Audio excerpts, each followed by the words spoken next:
যতদিন কবে সময় গেলে ও তোর যৌবন ফুরাবে কাপন ধরবে এই সাধেরি অঙ্গেতে সময় গেলে। নাম ডাকছিলেন মুসা নবী,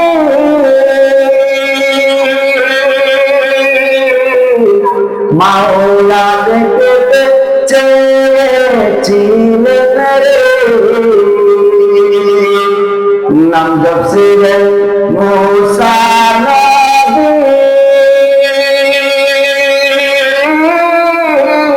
মাওলা দেখতে চেয়েছিলেন রে। আমার মাওলা নিজেই বললেন এই জগতে মুসা হবে না দেখা রে। সময় গেলে ও তোর যৌবন ঘোরাবে কাপন ধরবে এই সাধেরি অঙ্গেতে। এই ক্ষমতা ফিরাউন, ওই ফিরাউন পর্যন্ত ক্ষমতার চেয়ার পাইয়া ক্ষমতা দেখিয়েছিল, কিন্তু আজকে সেই ক্ষমতাবান ফিরাউন জমিনের ভিতরে নাই। নমরুদের কম ক্ষমতা ছিল না, সাদ্দাত, হামান, কারুন তাদের কিন্তু ক্ষমতা কম ছিল না, কিন্তু তারাও কিন্তু জমিন ছেড়ে পালাতে হলো, কারণ জমিনে কারো হুকুমত চলে না, একজনের চলে। তিনি কে? কারো কথা চলে না, একজনের চলে। তিনি কে?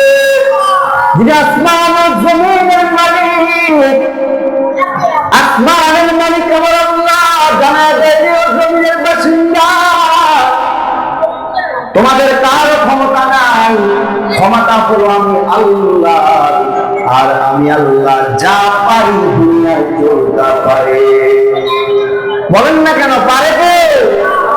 আল্লাহ তাআলা বলেন কেমন পারনেওয়ালা আমি আল্লাহ। ওয়া মাকারু ওয়া মাকারুল্লাহু ওয়াল্লাহু খায়রুল মাকিরিন। ও দুনিয়ার মানুষ, সাবধান সাবধান, ক্ষমতার লোভ করো না, কারণ ক্ষমতার লোভ তোমার দুনিয়াও ধ্বংস করে দেবে, পরকালে ধ্বংস করে দিবে। কারণ বলেন নবী সাল্লাল্লাহু আলাইহি ওয়াসাল্লাম, হুব্বুদ দুনিয়া ওয়া হুব্বুল খাতিয়া, দুনিয়ার মহাব্বত সমস্ত গুনাহের মূল। এই দুনিয়ার পিছনে ছুটতে গিয়া দেখা যায় আল্লাহকে বেজার করে ফেলে এমন মানুষ আছে না নাই? এই দুনিয়া দুনিয়া দুনিয়া। আমাদের এই বাংলাদেশের ভিতরে জমিন একজন বড় বুজুর্গ ছিলেন, যিনি বলতেন দুনিয়ার মানুষ তিন ধরনের পাগল হয়। কয় ধরনের? তিন ধরনের পাগল হয়। একজন দেখা যায় ক্ষমতার পাগল, সে 24টা ঘন্টা শুধু ক্ষমতা ক্ষমতা ক্ষমতা, ঘুমাইলেও ক্ষমতা, নিদ্রা নাই, আর জাগ্রত হইলেও ক্ষমতা ক্ষমতা ক্ষমতা করে। আরেকজন মানুষ হলো বাড়ির পাগল, বাড়ির জন্য পাগল, গাড়ির জন্য পাগল। দেখা যায় সে 24টা ঘন্টা গাড়ির পিকে, বাড়ির পিকে। 3 নাম্বার হলো নারীর পাগল। আল্লাহ পাকের বান্দা বলে এই পাগলদের ভিতরে একজন উত্তম পাগল হচ্ছে যে দুনিয়ার পাগল না, ক্ষমতার পাগল না, বাড়ির পাগল না, গাড়ির পাগল না, নারীর পাগল না, সে হলো আমার মাওলার পাগল। আসলে নাই মাওলার নাই। নাম জপছিলেন ইউনুস নবী, পানির নিচে গেলেন চলি, পানির নিচে গিয়াও নবী, পানির নিচে গিয়াও নবী দেখেছেন মোর আল্লাহ রে। সময় গেলে ওর যৌবন ঘোরাবে কাপন করবে এই সাহায্যের অঙ্গেতে। কথা দেখছি না? একদিন ক্ষমতার বল শেষ হয়ে যাবে, কারণ ক্ষমতা চিরস্থায়ী না। কারণ দুনিয়ার সমস্ত মানুষ পাগল, কেউ টাকার পাগল, বাড়ির পাগল, গাড়ির পাগল, নারীর পাগল, কিন্তু সবার মধ্যে আদর্শবাদের পাগল হলো যারা আমার মাওলার পাগল। কার পাগল? মাওলার পাগল। সে 24টা ঘন্টা আমার আল্লাহর ভয়। এই জন্য তো আল্লাহ বলেন, ও দুনিয়ার মানুষ, আমি আল্লাহ জানাই দিলাম, কামা কানা ইয়ারজু লিকা রাব্বিহি ফালইআমাল আমালান সালিহা ওয়া লা ইউশরিক বিইবাদাতি রাব্বিহি আহাদা। ও দুনিয়ার মানুষ, অবশ্যই আমি আল্লাহ দরবারে আসতে হবে। কেউ কিন্তু ধরতে পারবা না। মালাকুল মউত আজরাইল সবাইকে চিনে, সবার বাড়ি চিনে, গাড়ি চিনে, সব জায়গায় চিনে। মরণ থেকে পালাইয়া আসমানে বাড়ি করলে আজরাইল চিনে কি চিনে না? মাটির নিচে বাড়ি করবা, চিনে কি চিনে না? সব জায়গা চিনে কি চিনে না? মরণ থেকে যতই পালাও, মরণ তোমায় লইবে ঘিরে। যদিও সুদূর আকাশ পানে পালাও, সেটাই লাগিয়েছি। নদীর পথে নৌকা চালাও, ওহে মাঝি ভাই, বেলা ডুবার আগে আগে আমি ওপার উঠতে চাই। ডুবে গেলে বেলার আর উঠে না, ভেঙে গেলে মেলার ভাই আর যে জমে না। हकीकत से तो दुनिया पे खबर है, दुनिया की नुमाइश पर नजर है। আল্লাহ রাসূল বলেন, আল্লাহ জানিয়ে দিয়েছেন, কামা কানা ইয়ারজু, যারা আমার সাথে মুলাকাত করতে চায়, সাক্ষাৎ করতে চায়, দেখা করতে চায়, হাবিব আপনি তাদেরকে জানিয়ে দেন দুইটা গুণের মাধ্যমে আমার সাথে সাক্ষাৎ হবে। এক নাম্বার হলো ফালিয়ামাল আমালান সালিহা, নেককার হয়ে নেকির গুনাহ দিয়া পরিশুদ্ধ নেক আমল নিয়ে যেন আসে, গুনাহযুক্ত আমল যেন না নিয়ে আসে। দেখানোওয়ালা শিরক যুক্ত কোনো আমল যেন আমার জন্য না আনে। এক নাম্বার পরিশুদ্ধ আমল নিয়ে যেন আসে। দুই নাম্বার ওয়ালা ইউশরিক বিইবাদাতি রাব্বিহি আহাদা, দুই নাম্বার হলো আমি আল্লাহর ইবাদতের সাথে কোনো যেন শরীক না করে। কি না করে? শরীক না করে। ও দুনিয়ার মানুষ, দুনিয়ার জমিনে আসলা, কোরআনের মাহফিল ভালো লাগে না। অনেক মানুষ রয়েছে দেখা যায় ঘুমান্ত অবস্থায়, ঘুমের ভিতরে জীবন, দোকান পাটের ভিতরে বসে আছে, বাড়িতে বসে আছে, আছে না নাই? আল্লাহ বলেন, আমি আল্লাহ যার হিদায়াত দেব তাকে কেউ গোমরাহি করতে পারে না। মাইয়াহদিহিল্লাহু ফালা হাদিয়া লাহু ওয়া মান ইউদ্লিলহু ফালা তাজিদা লাহু ওয়ালিয়্যান মুরশিদা। আমার আল্লাহ জানা যায়, আমি যার হিদায়াত দান করব, জমিনের কেউ তাকে গোমরাহি করতে পারবে না। আর আমি আল্লাহ যাকে হিদায়াত দেব না, দুনিয়ার কোন পীর আউলিয়া শায়েখ কেউ তাকে হিদায়াত দিতে পারবে না। যারা আসতে পারে না, বুঝলেন যে আল্লাহ কবুল করে নাই আপনি। কারণ হিদায়াত কার হাতে? জমিনের কার হাতে হিদায়াত নাই, একজনের হাতে আছে। তিনি কে? জবানটা উঁচু করে বলেন না কে? আল্লাহর নাম ডাকতে ভয় লাগে। জমিনে তো কম নেতার গুণগান গাইলাম না, কোন লাভ নাই, কোন লাভ নাই। একজনের নাম গাইবে, তিনি আর কেউ না, যিনি দুনিয়াও থাকবেন, পরকালও থাকবেন, তিনি হলেন কে? কারণ আমার আল্লাহ জানায় দিয়েছেন, ও দুনিয়ার মানুষেরা, তোমরা ভাববা না দুনিয়াতে এমনি এমনি বানিয়েছি। এই দুনিয়ার ভিতরে তোমাদেরকে প্রেরণ করেছি কারণ হিদায়াতের চাবি আমার হাতে রেখেছি। জমিনের কাহার আমি হিদায়াত যে নাই, কারণ জমিনের কাহার হিদায়াত নাই। যদি হিদায়াত থাকতো এই জমিনের ভিতরে আল্লাহ 1 লক্ষ কি 2 লক্ষ পয়গম্বর প্রেরণ করেছিলেন, কাহার হিদায়াত দেন নাই। যদি ঠিকই থাকতো পয়গম্বর তার সন্তান কিনানকে হিদায়াত করতে পারতেন, তার সন্তানকে হিদায়াত করতে পারতেন। বলে এমন এমন ভাবে দেখা যায় ইব্রাহিম পয়গম্বরের হাতে যদি হিদায়াত থাকতো তার পিতা আজরকেও হিদায়াত করতে পারতেন। কথা ঠিক না? হিদায়াতের মালিক নবীরা। শুধুমাত্র তাই নয়, অন্য নবীদের কথা বাদই দিলাম, আমার আপনার নবীর চাইতে শানে মানে কোন দিক দিয়ে আমার নবীর শান কম না। আমার নবীর শান সম্পর্কে আমার আল্লাহ নিজেই জানিয়ে দিয়েছেন, ওয়ামা আরসালনাকা ইল্লা রাহমাতাল লিল আলামিন ইমামুল আউয়ালিন আল আখিরিন وصدق رحمة للعالمين شدوه رحمة للعالمين مسجد নবীদের নবীকে আমার আপনার নবী, আমার নবীর এত শান প্রমাণ, ওই নবীকে পর্যন্ত আল্লাহ হিদায়াতের মালিক বানান নাই।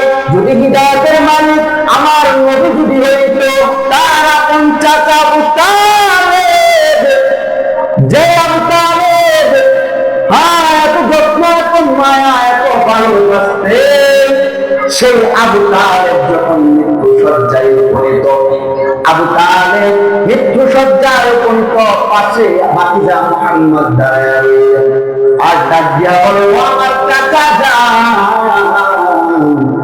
আমি আপনাকে খুব মহব্বত করি, আপনি আমাকে মহব্বত করেন জানি, তবে একটু কথা স্বীকারোক্তি দিয়া যান, আপনার জবানটা নাড়া বলেন লা ইলাহা ইল্লাল্লাহু মুহাম্মাদুর রাসূলুল্লাহ। ও চাচা, একবারের জন্য কালিমাটা পড়ে মনে প্রাণে বিশ্বাস করে আল্লাহ ছাড়া জমিনে আর কেউ নাই, একজন হলেন আমার আল্লাহ। আর আমার আল্লাহ প্রতিনিধি হিসাবে আমাকে নবী হিসাবে রাসূল হিসাবে প্রেরণ করেছে, এই কথার স্বীকারোক্তি দেন।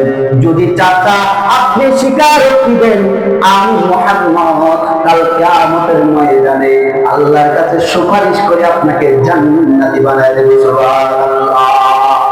আল্লাহ আল্লাহ ইয়া মুবারক নাম है अल्लाह अल्लाह आशिकू का काम है। বুঝা গেল ক্ষমতার হিদায়াতের মালিক একজন, তিনি কে? নবীদের হাতে হিদায়াত নাই, হিদায়াত নাই। এজন্য আল্লাহর কাছে দোয়া করতে হবে, আল্লাহ হিদায়াত দান করুন। কি করুন? হিদায়াত দান করুন।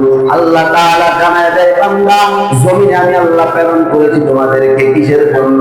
আল্লাহ বলেন, আল্লাযী খলাকাল মাউতা ওয়াল হায়াতা লিয়াবলুয়াকুম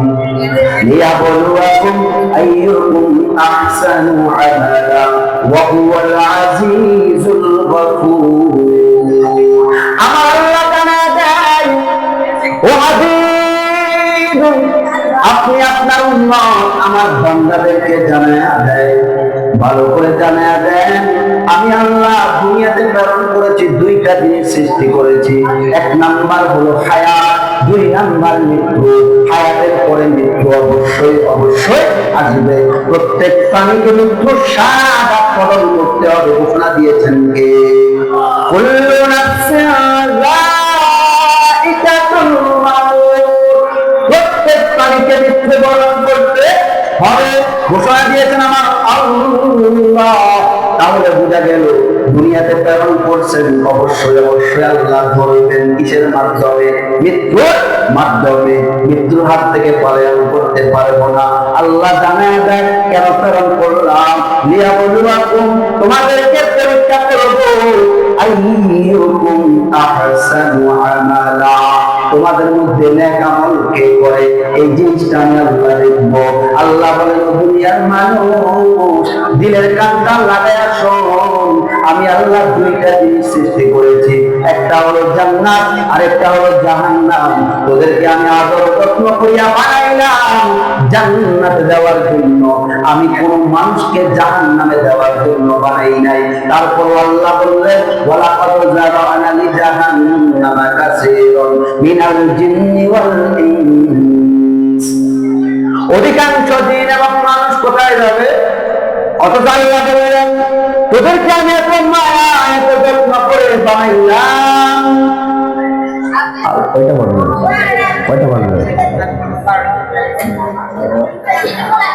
তোমাদেরকে আমি বানাইলাম কিসের জন্য? আমি আল্লাহ ইবাদত করার জন্য। ইবাদত করতে হবে, পিওর ঘোষণা দিয়েছেন কে? শিরক যুক্ত আমল করা যাবে না, বরং শিরক মুক্ত আমল করতে হবে। আজকে আমি নামাজ পড়ি, নামাজটা নামাজের মতো হয় না। রোজা রাখি, রোজাটা রোজার মতো হয় না। হজ করে হজটা হজের মতন হয় না। আজকে দেখা যায় আমাদের ইবাদত গুলো লোক দেখানো ইবাদত হয়ে গেছে। আমরা ইবাদত করি না, মন মতন ইবাদত করি। আল্লাহ বলেন একমাত্র খালেস নিয়তে ইবাদত করতে হবে। কি নিয়তে ইবাদত করতে হবে? ইবাদত করেছিলেন কারা? ইবাদত করেছিলেন রাসূলের সাহাবী আবু বকর। কে সে আবু বকর? যে আবু বকর রাসূলুল্লাহ সাল্লাল্লাহু আলাইহি ওয়াসাল্লামের হিজরতের সাথী। কেমন একজন সাথী ছিলেন? বলে আকা রাসূল মক্কার জমিন থেকে মদিনায় যাবেন, হিজরতের সাথী হিসেবে গ্রহণ করে নিয়েছেন আবু বকরকে। আবু বকরকে ডাক দিয়া বলে আবু বকর আমার হিজরতের সাথী তুমি হবা। ঠিক যেদিন হিজরত করবে, হিজরতের আলোচনীতে মুহাম্মদ আমার আপনার পয়গম্বর। আবু বকরের তরবারটা কিনারায় দিয়া আওয়াজ দেওয়ার সাথে সাথে সঙ্গে সঙ্গে আবু বকর জবাব দিয়া বলে ইয়া রাসূলুল্লাহ ইয়া হাবিবাল্লাহ, নবী গো আপনি আসবেন আমি যাই, তবে কোন দিন আসবেন বলেন নাই। আমার রাসূল ডাক দিয়া বলে ও আবু বকর আপনি কি ঘুমান নাই? আমি আপনার দরজার কিনারায় আসিয়া একটা বারের জন্য আওয়াজ দিয়ে আমার আপনার সঙ্গে সঙ্গে বললেন লাব্বাইকা ইয়া রাসূলুল্লাহ, আপনি হাজিরা দিয়ে ফেললেন, আপনি কি ঘুমান নাই? আমার মায়ার নবী জিজ্ঞাসা করার সাথে সাথে আবু বকর দুইটা চোখের পানি টপ করে ছেড়ে দেন আর বলে পয়গম্বর যেদিন আপনি বলেছিলেন হিজরতের সাথে আমি আবু বকর হব, ওই দিন থেকে আমি ঘুম বাড়িয়ে ফেলেছি, মাথার সাথে বালিশটারে আলো লাগাই দিলাম। আমার মায়ার নবী টপ করে নিজের চোখের পানি ছেড়ে দিলে আর কান্না করে আবু বকর এটাও কি মানুষের দ্বারা সম্ভব? আমি আপনাকে 1 থেকে 2 মাস 3 মাস পূর্বে বলেছিলাম আপনি আমার হিজরতের সাথী হবেন, আজকে বললেন আপনি নাকি বিছানার সাথে মাথাটা লাগানো, পিঠটাও লাগানো। আমার মায়ার নবী ডাক দিয়া বললেন আবু বকর তাই নাকি? বলে আবু বকর ডাক দিয়া বলে শুধুমাত্র আমি আবু বকর ঘুমাই না তা না, বরং আমার ছোট মেয়ে আসমা, সেই আসমাও ঘুমায় না, কারণ মায়ার নবী আসবে আর তার জন্য প্রতি রাত্রে রুটি বানাইয়া বানাইয়া প্রস্তুতি করে। আমার মায়ার নবী চোখের পানি ফালায় আবু বকরকে জড়ায় বলে এটাও কি সম্ভব? সঙ্গে সঙ্গে আবু বকর বলে আমি আবু বকর যে ঘুমাই না তা না, আমার মেয়ে আসমাও যে ঘুমায় না তা বরং ওই খুঁটির দ্বারে বাঁধা দুইটা ওট যেদিন থেকে শুনেছে মায়ার নবী সাওয়ার হয়ে মক্কা ছেড়ে মদিনায় যাবে, ওই দিন থেকে ওই ওটগুলা ঘুমায় না। কত মায়া, কত মায়া! মায়ার নবী আবু বকরকে বুকের সাথে লাগাইয়া ডাক দিয়া বলে আবু বকর আমার আপন লোকগুলো আমাকে মক্কায় থাকতে দিল না, আমার মায়ের জন্মভূমিতে আমার মায়ের ভূমিতে থাকতে দিল না। আমি আজকে খালি হাতে মক্কার জমিন থেকে বিদায় নিয়ে চলে যাই। আবু বকর, তোমাকে দেওয়ার মতন আমার কিছু নাই। তুমি আজকে যে দৃষ্টান্ত রেখেছ, আমি আল্লাহর কাছে দোয়া করি তোমার হিজরতটা মক্কা থেকে মদিনা পর্যন্ত না, আল্লাহ যেন তোমার এই হিজরতটা মক্কা থেকে জান্নাত পর্যন্ত করে দেয়। সুবহানাল্লাহ।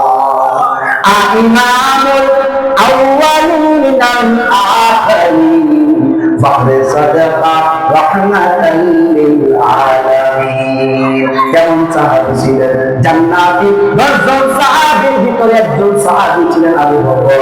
ওই আবু বকর কত ঈমানওয়ালা তাকওয়াওয়ালা ব্যক্তি ছিলেন। মসজিদে যাইতেন, নামাজ পড়তেন, মাঝে মাঝে প্রতিদিন কান্নার আওয়াজ শোনা যেত। আমার মায়ের নবী একটা রজনীতে হঠাৎ করে ঘুম ভেঙে যায়। কিসের কারণে? কান্নার আওয়াজ শোনা যায়। হঠাৎ করে নবী আমার মসজিদে নববীর কিনারায় যাইয়া দেখে কেউ তো কাঁদে না, একজন কাঁদে। সে হলো আমার আবু বকর। কে? আবু বকর কান্না করে। ও আবু বকর কেন কান্না করে? আবু বকর ডাক দিয়ে বলে, নবী আমার, আমি যখন রাতের বেলায় ঘুমাইতে যাই, ওরা ওই আয়াত আমার ঘুমটা কেড়ে নেয়।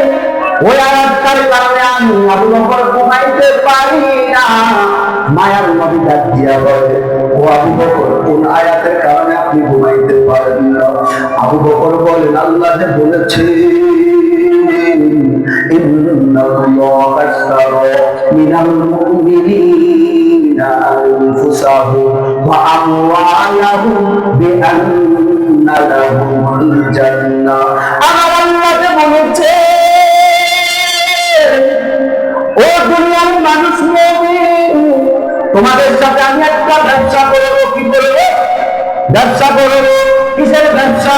আমার আল্লাহ বলছেন, ও বান্দা, তোমার জান ও মাল আমাকে দাও, আর বিনিময়ে আমি আল্লাহ আমার জান্নাত তোমাকে দিয়ে দেব। সুবহানাল্লাহ। ও পয়গম্বর, এই আয়াতটা আমাকে কান্না করে, যেখানে আল্লাহ বলেছেন আমার জান আমার মাল ক্রয় করে নিয়েছেন, কিন্তু আল্লাহর রাসূল আমার বড় ভয়। আজ থেকে কয়েকদিন আগে আমার কাপড়ের ব্যবসা আছে, আমার কাপড়ের দোকান থেকে একজন মহিলা এসে একটা কাপড় পছন্দ করে নিয়ে গিয়েছিল। কয়েকদিন পরে হঠাৎ ওই মহিলা এসে হাজির। ডাক দিয়া বলে, আবু বকর, আজ থেকে কয়েকদিন আগে আপনার দোকান থেকে এই কাপড়টা নিয়েছিলাম, এই কারণে ফেরত দিবেন? বলে, পছন্দ হয় নাই, এই জন্য ফেরত দিয়ে দিব। আবু বকর ডাক দিয়া বলে, ও মায়ার নবী, যে আল্লাহ আমাকে জান্নাত দিয়েছে, যে আল্লাহ দুনিয়াতে আমাকে জান্নাতের সার্টিফিকেট দিয়া দিয়েছে, ওই আল্লাহ যদি ঠিক ওই মহিলার মতন যদি আমাকে ডাক দিয়া বলে, ও আবু বকর, দুনিয়াতে আমি তোমার জান্নাত দিয়েছিলাম, আজকে জানা দেই আবু বকর, আমি তো বলেছিলাম তোমার জান ও মালটা আমাকে দিবা। জান ও মালটা যদি পিওর না হয়, আমি আল্লাহ তোমার জান্নাত কেড়ে নিব আর তোমাকে জাহান্নামে পাঠাইয়া দিব। এজন্য আল্লাহ জানা যায়, ও দুনিয়ার মানুষ, কেন একজন সাহাবী আমার আল্লাহ স্বয়ং আবু বকর সম্পর্কে সাক্ষী দিয়েছিল। একদিন মায়ার নবীকে ইহুদি গালি দিচ্ছেন, পাশ দিয়ে আমার মায়ার নবীর সাহাবী আবু বকর হাঁটতেছিলেন। হঠাৎ করে ইহুদি আবু বকরকে দেখিয়া আরো গালির পাওয়ার বাড়িয়ে দিলেন। কেন? মায়ার নবীকে যদি গালি দেয়, আবু বকর আমার উপর চলে বসবে আর আমাকে আঘাত করবে, সাথে সাথে আমি মুহাম্মদের দরবারে গিয়া বলবো, তোমার সাহাবী আবু বকর আমাকে আঘাত করেছে। মিথ্যা কথা বলে আবু বকরকে আমি লাঞ্ছনা দিব। ঠিক তেমনই ভাবে আবু বকরের সামনে মায়ার নবী গালি দেয়, আর সাথে সাথে আবু বকর দেরি না করিয়া ওই ইহুদির গালের মধ্যে একটা থাপ্পড় লাগাইয়া দিছে। সঙ্গে সঙ্গে ইহুদি বলে, আমি সফল হয়ে গেলাম। কারণ চক্রান্ত যেটা করেছিলাম সেটাই হয়ে গেল। সঙ্গে সঙ্গে ইহুদি পয়গম্বরের দরবারে হাজির হয়ে বলে, ইয়া রাসূলুল্লাহ, ইয়া হাবিবাল্লাহ, আপনি যে সাহাবী সম্পর্কে বলেছেন ওই সাহাবী গুণওয়ালা, আপনার একজন জলিলগত সাহাবী, ওই সাহাবী কোনোদিন কাউকে মারে না, কিন্তু আজকে দেখা যায় আপনার সাহাবী আমাকে একটা থাপ্পড় মেরেছে বিনা কারণে। সঙ্গে সঙ্গে খবর পাঠানো নয়, আবু বকরকে ডাকে, আবু বকরকে হাজির করা হলো। আবু বকর, আপনি কি ইহুদিকে মেরেছেন? আবু বকর বলেন, আমি হ্যাঁ মেরেছি। তবে কিসের কারণে মেরেছেন? বলে, ও পয়গম্বর, ও যদি আজকে ইহুদি কইয়া আমার মাকে গালি দিত, আমি তাকে কিছুই বলতাম না। সে যদি ইহুদি কইয়া আমার বাবাকে গালি দিত, আমি তারে কিছুই বলতাম না। কিন্তু আমার মায়ার নবীর শান নিয়া, আমার মায়ার নবীর মান নিয়া গালি দিয়েছে, এজন্য আমি আর সহ্য করতে পারি নাই। কি করতে পারি নাই? নবীর মায়া কত মহব্বত! শুধুমাত্র তাই নয়, রাসূলের মায়া, রাসূলের ভালোবাসা এমন তো কম ছিল না সাহাবায়ে কেরামদের কাছে। এমন একজন সাহাবী আফ্রিকার জঙ্গল থেকে আনতো বিলাল। ওই বিলাল হঠাৎ করে রাসূলের দরবারে এসে কালিমা পড়ে মুসলমান হয়ে যায়, আর পাপিষ্ঠ উমাইয়ার বাড়িতে দাসত্বের জীবন পরিচালনা করে। একদিন উমাইয়া তাকাইয়া দেখে বিলালের জবান নাড়াইয়া নাড়াইয়া কি যেন পড়ে। বিলালকে ডাক দিয়া বলে, ও বিলাল, তুমি কি পুরো জবান নাড়াইয়া নাড়াইয়া ডাক দিয়া? বিলাল বলে, আমি আহাদ আহাদ আহাদ নামের জিকির করি। কার নামে? আহাদ নামের জিকির করি। বলে, এই আহাদটাকে, বলে এই আহাদটা হলে তুমি উমাইয়ার যে বানাইছে, আমি বিলাল যে বানাইছে, আমি সেই মালিকের নাম জপি। কার নাম? ওই মালিকের নাম জপি। বলে, ও বিলাল, তুমি ওই আল্লাহর ইবাদত ছেড়ে দাও। ওই আল্লাহর ইবাদত করা যাবে না, ওই আল্লাহর জিকির করা যাবে না। মুহাম্মাদের সাহাবী বিলাল ডাক দিয়া বলে, ও উমাইয়া, আমাকে তুমি যতই নিষেধ করবা আমি ততই কিন্তু আল্লাহ নামের জিকির করতে মজা পাই। ইমানের পথে অবিচল থেকে আমার মরণ যেন হয়। কোরআনের পথে অবিচল থেকে আমার মরণ যেন হয়। তোমারই কাছে মিনতি আমার, তোমারই কাছে মিনতি আমার, ও দয়াময়, কোরআনের পথে অবিচল থেকে আমার মরণ যেন হয়। আল্লাহু আকবার বলেন। বিলালের ঈমানের পাওয়ার বেড়ে গেল। উমাইয়া যখন নির্যাতন করে, বিলালকে বলে, এই বিলাল, তোর আল্লাহর ইবাদত বাদ দিয়া দেয়। কিন্তু দেখা যায় বিলালের ঈমানের পাওয়ার বেড়ে গেল। জোয়ারের পানি বাদ দিলে যেমন জোয়ারের কি বেড়ে যায়, স্পিড বেড়ে যায়, ইমানের আঘাত করলে ইমানদারের পাওয়ার বেড়ে যায়। কথা ঠিক কিনা? এই জমিনে আপনার মাকে গালি দিলে সহ্য করবো, বাবাকে গালি দিলে সহ্য করবো, তবে আমার নবীর বিরুদ্ধে কথা বলা যাবে? কোন আউল বাউল ফাউল আমার আল্লাহর বিরুদ্ধে কথা বলবে, এই জমিনে তাদেরকে থাকতে দেওয়া হবে? কথা বলেন নাই কেন? নবীর পরে নবী নাই সংসদে। কথা বলে না কেন? নবীর পরে নবী নাই সংসদে। আইন চাই যাদের নবী ভালো লাগে না, আল্লাহ ভালো লাগে না, দাদার দেশের পেটগুলো আছে, দাদার দেশে চলে যাও। কোথায় চলে যাও? ও দেশ কাদের? কথা বলেন না কেন? এদেশ মুসলমানদের, এদেশ কাদের? রাজত্ব করবে কারা? মুসলমানরা। তোমরা হিন্দু বৌদ্ধ জামাই আদরে থাকবা, শ্বশুর বাড়িতে নিজের বাড়ি মনে করবা, জামাই আদরে থাকবা, কোনো কথা বলবো, তবে মুসলমানদের কোরআনের বিরুদ্ধে কথা বলবা। কথা বলেন না কেন? কোন বাউল যদি বলে কোরআনের ভিতরে আল্লাহ কি বলছে এটা বুঝি না, আরো একটা আউল বাউল, বাউল শব্দের অর্থ যারা গ্রামার পড়েন ডিকশনারিতে দেখবেন, বাউল শব্দের অর্থ হলো আপনার উন্মাদ। কথা বলেন না কেন? বাউল শব্দ অর্থ কি? উন্মাদ। উন্মাদ অর্থ কি? পাগল। পাগল মাজনুন। কোন পাগল কোরআন বুঝতে পারে না। তুমি পাগল, পাগলের হালতে থাকো, কোরআন বুঝতে যাইবা। কথা বলেন না কেন? বাউলের জন্য তারা ইয়া যদি বলে কুল রব্বিন নাস মালিকিন নাস ইলাহিন নাস, নাউযুবিল্লাহি মিন যালিক। কোরআন আল্লাহ নাসকে বলছে। বাউলদের বুঝার মতন সেই ক্ষমতা নাই, কারণ বুঝতে হলে মাদ্রাসায় যাইতে হবে, আলেমের কাছে যাইতে হবে। যে দেশে আলেম নেতৃত্ব দেবে না, সে দেশে এরকম আউল বাউল খৌল জন্মাবে। কথা ঠিক না? এজন্য তাদেরকে মূল্যায়ন করতে হবে, আলেম ওলামায়ে কিরামদেরকে মূল্যায়ন করতে হবে। মাদ্রাসার ছাত্র দিবেন, নিজের ছেলেকে মানুষ করবেন, একমাত্র কোরআন শিক্ষাই হলো আদর্শের শিক্ষা। আমি বলবো না ভাই আমাদের 5 মিনিট সময় দিন, বসেন। আপনাদের কষ্ট হচ্ছে, কষ্ট হচ্ছে। আরে ভাই মসজিদের মিম্বারে তো সবসময় ওয়াজ হয়, কথা বলেন নাই? ওয়াজ তো কম হয় না, কিন্তু আসর করে না। কি করে না? আসর করে না। একটা ঘটনা বলি। এক মায়ের সন্তান শিশু বাচ্চা অসুস্থ হয়েছে। কি হয়েছে? প্রচন্ড জ্বর, প্রচন্ড জ্বর। জ্বর হওয়ার কারণে ছেলে খানা খায় না, কিছু খায় না। ডাক্তার সাহেবের কাছে নিল।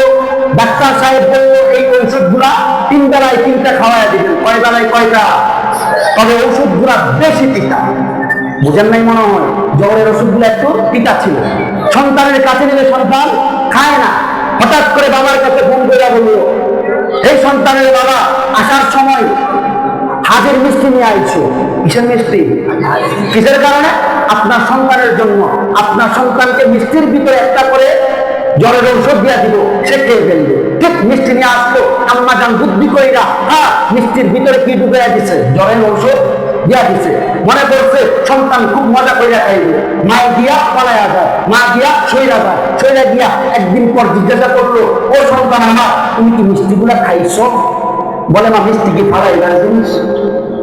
হ্যাঁ দেখেন না শুক্রবার দিন জুমার দিন দেখা যায় মিষ্টি লইয়া যুদ্ধ করে। 100 টাকার জুলা দেওয়া যায়, 10 টাকা দিয়া জন্য যুদ্ধ করে। আছে নাই? মিষ্টি কি ফালাইবার জিনিস? আম্মা আপনি কি বোকা হইলেন নাকি? আমি মিষ্টি ফালাই দিলাম। আপনি কি বোকা হয়েছেন? মিষ্টি কি ফালায় মানুষে? ফালায় না, মিষ্টি ফালাই না। তবে আম্মা জান মিষ্টি যেমন ফালাই নাই, ঠিক একথাও ঠিক মিষ্টির ভিতরে গোটা ছিল, সেই গোটাটা ফালাই দিচ্ছে। আম্মা জান মাথায় হাত দিয়ে বলে বাবা এজন্যই তো তোর জ্বর আসমান বলি হয়ে যাচ্ছে, সূর্যের তাপের থেকেও বেশি বেড়ে যাচ্ছে। ঠিক তেমন ভাবে এই জমিনের ভিতরে আলোচনা হয়, ওয়াজ শুনি, কম হয় না, হিদায়াত হয় না। কারণ 1 নাম্বার হলো ভিতরে তাকওয়া নাই। কি নাই? তাকওয়া নাই। নামাজ পড়ি, নামাজ আমাকে সুদের গুনাহ থেকে ফিরায় না। রোজা রাখি, রোজা রাখা ঘুষ খায়। আছে না নাই? রোজার সময় ঘুষখোররা ঘুষ করে একটা প্রচেষ্টা এবং প্র্যাকটিক্যাল দিয়ে গেছে। কি কয়? ঘুষখোররা বলে যে ঘুষ হচ্ছে হারাম। ঘুষ কি? তবে আমার হাতে দিও না, দয়ারের ভিতরে ঢুকে যাও। হাতের ভিতরে তাসবিহ। আছে না নাই এমন চিন্তা? অথচ হালাল হালাল, হারাম হারাম কোরআনে স্পষ্ট আছে না নাই? কোরআনের বিধিবিধান আছে না নাই? আর এটা তুমি বুঝো না, তুমি মানো না, যার কারণে তোমাকে আল্লাহ নিজে বলছেন এই জমিনের ভিতরে অধিকাংশ মানুষ এবং জিন্নাতেরা কোথায় যাবে? তারা কারা? যাদেরকে আমি চোখ দিয়েছি, চোখ দিয়ে আমি যা দেখতে বলেছি সেটা দেখে। কথা বলেন না কেন? চোখ দিয়েছি, চোখ দিয়ে ভালো জিনিস দেখে না। নর্তকীর গান ভালো লাগে, নাচতে ভালো লাগে, তুমি বাউল হইয়া মহিলাদেরকে নিয়া নাচানাচি করতে ভালো লাগে, কোরআন ভালো লাগে না। হ্যাঁ 2 নাম্বার, যাদেরকে আমি আল্লাহ কান দিয়েছি, কান দ্বারায় ভালো জিনিস শুনে না, কোরআনের ওয়াজ শুনে না, ওয়াজ ভালো লাগে না। এখন একটা নাম আছে না? আছে না? আজকে এখানে খুব ভালো লাগলো। কোরআনের মাহফিলে দেখা গেছে সভাপতি আলেম বলছে। কি হয়েছে? অনেক মাহফিলের ভিতরে দেখা যায় সভাপতি বানায় দেয় কাদের দোকান। আমরা তোমার উত্তরবঙ্গে বেশি আমার মাহফিল দেখা যায় চেয়ারম্যান নেতা খেতা যিনি আলহামদুলিল্লাহ করে না, নামাজ পড়ে না। আরে ভাই যে সুদের গুনাহ মানে না, সুদ খায়, ঘুষ খায়, তাকে যদি মসজিদে ঢুকান, মসজিদের আমানত কখনো ঠিক থাকবে? কারণ ভিতরে কি নাই? ভিতরে কি নাই? তাকওয়া নাই। এজন্য দেখে শুনে দিবেন, যাকে সভাপতি বানাবেন সে যেন 5 ওয়াক্ত নামাজ জামাতে পড়ে, এবং ইমাম সাহেব না থাকে সেই যেন জামাতে নামাজ পড়াইতে পারে, এমন ব্যক্তিকে সভাপতি বানাবেন। কথা ঠিক না? কোরআন পড়তে পারে না, আলহামদুলিল্লাহ পারে না, এমন ব্যক্তি মসজিদের সভাপতি, এমন ব্যক্তি দেশের রাজনীতি, এমন ব্যক্তি ওয়াজের মাহফিলের তাফসীরের সভাপতি। তাফসীরুল কোরআন তো পড়তে পারে না, তাফসীরুল কিসিরুল শব্দ উচ্চারণ করতে পারা সে সহজ। আল্লাহ আমাদের সবাইকে হিদায়াত দান করুক। বাংলাদেশটাকে আল্লাহ রব্বুল আলামিন মুমিন মুসলমানের জন্য কবুল করুক। যেদিন কাফেরদেরকে আল্লাহ হিদায়াত দান করুক, হিদায়াত যদি না থাকে, যারা আল্লাহর বিরুদ্ধে রাসূলের বিরুদ্ধে কথা বলে তাদেরকে আল্লাহ ধ্বংস করে দেবে। দেখেন না, আপনি পারতেছি না, বনি ইসরাইলের জন্য রাসূল তো কম দোয়া করেন না, মুসা নবী কম দোয়া করছিল, কিন্তু এত খেলার খেলা, এত চালাকের চালাক মানতে আছে আসে নাই। আবু জাহেল মার কালো এখন আসে নাই, তার বংশধর এখন আছে। আল্লাহ আমাদের সবাইকে ঈমানওয়ালা আমলওয়ালা হওয়ার তৌফিক দান করুক। যে কথাগুলো অল্প সময়ের ভিতরে বলেছি, আমাকে এবং আপনাকে যে ভুল কথাগুলো থেকে বাঁচাই